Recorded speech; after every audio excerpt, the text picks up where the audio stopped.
சிறகடிக்க ஆசை சீரியல்ல இனி எபிசோட்ல என்ன நடந்திருக்கு அப்படிங்கிறத பார்க்கலாம். ஸோ இப்ப மனோஜ் கடையில இருக்கும் பொழுது வந்து கனகா அங்க வராங்க. நேரா வந்து பார்த்தீங்கன்னா, நம்ம மனோஜ் கைய பிடிச்சுக்கிட்டு, "வா ஃப்ரிட்ஜ் பார்க்க போலாம் ஹஸ்பண்ட்" அப்படின்னு சொல்லி இழுத்துக்கிட்டு இருக்கிறாங்க. ஆனா மனோஜ் இருந்துகிட்டு, "இந்தா அங்க ஃப்ரிட்ஜ் இருக்கு போயி பாரு" அப்படின்னு அனுப்பி வச்சர்றாப்புல. "எதுக்காக இவங்கள கூட்டிக்கிட்டு வந்தீங்க?" அப்படின்னு டிரைவர் கிட்ட கேட்க, அவங்க மேடம் தான் அனுப்பி வச்சாங்க அப்படின்னு சொல்லிடுறாங்க.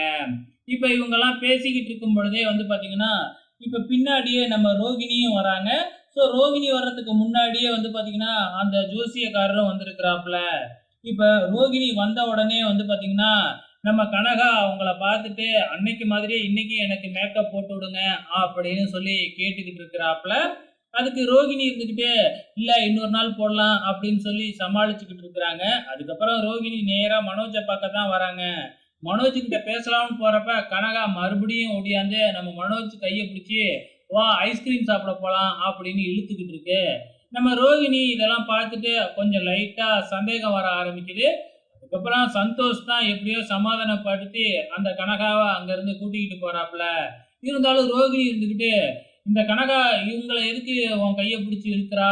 அப்படின்னு சொல்லி கேட்கிறப்ப, "நான் தானே இந்த கடை ஓனரு. அதனால தான் பிடிச்சு இழுத்துருக்கா. ஆமா இவ எதுக்கு இங்க வந்திருக்கா?" அப்படின்னு கேட்கும்போது, "ஏதாச்சும் பொருள் வாங்க தான் வந்திருப்பா" அப்படின்னு சொன்ன உடனே, "அவள பத்தி எனக்கு நல்லாவே தெரியும். அவ எப்படி பொருள் வாங்குவா?" அப்படின்னு உடனே, "அவ மட்டும் வரல. அவளோட ஹஸ்பண்டும் வந்திருக்கிறாரு" அப்படின்னு சொல்லி மறுபடியும் அந்த ஜோசியக்காரரு தான் வந்து பார்த்தீங்கன்னா, கனகாவோட ஹஸ்பண்டு அப்படின்னு ரோகிணி கிட்ட நம்ம மனோஜ் சொல்லி வச்சிடுறாப்புல. அதனால ரோகிணிக்கு வந்த டவுட் அப்படியே போயிடுது. இதுக்கப்புறம் என்ன நடக்குது அப்படின்னு பார்த்தீங்கன்னா, ரோகிணி என்ன மறுபடியும் மனோஜ் கிட்ட வந்து, "எப்ப காசு குடுப்ப? நான் சீக்கிரமா போகணும். நான் வெளியூருக்கு போறேன். அங்க வேலைக்கெல்லாம் சொல்லி வச்சுட்டேன்" அப்படின்னு சொல்லிட்டு கிளம்பிடுறாங்க. இந்த பக்கம் டியூஷன்ல வந்து பார்த்தீங்கன்னா, நம்ம முத்துவும், மீனாவும் போய் ஸ்வேதா கிட்ட நம்ம மிஸ்ரா சார பத்தி பேசுறாங்க. அதுக்கு வந்து பார்த்தீங்கன்னா, "கொஞ்ச நாள் டைம் குடுங்க. மிஸ் அவர பத்தி தெரிஞ்சுக்கணும்ல" அப்படிங்கிற மாதிரி டைம் கேட்குறாங்க. அதுக்கப்புறம் முத்துவும், மீனாவும் வந்து விஷயத்த மிஸ்ரா கிட்ட சொல்லிக்கிட்டு இருக்கிறாங்க. இந்த பக்கம் கனகாவோட அம்மா வந்து பார்த்தீங்கன்னா, கனகாவுக்கும், மனோஜுக்கும் முதலிரவு நடக்கிறதுக்காக ஏற்பாடு பண்ணிக்கிட்டு இருக்கிறாங்க. இப்ப மனோஜ் அழைச்சுக்கிட்டு ஜோசியக்காரரும், நம்ம சந்தோஷும் அங்க வராங்க. வந்த உடனே மனோஜ் கிட்ட இந்த விஷயத்த சொல்ல, "இல்ல முடியவே முடியாது.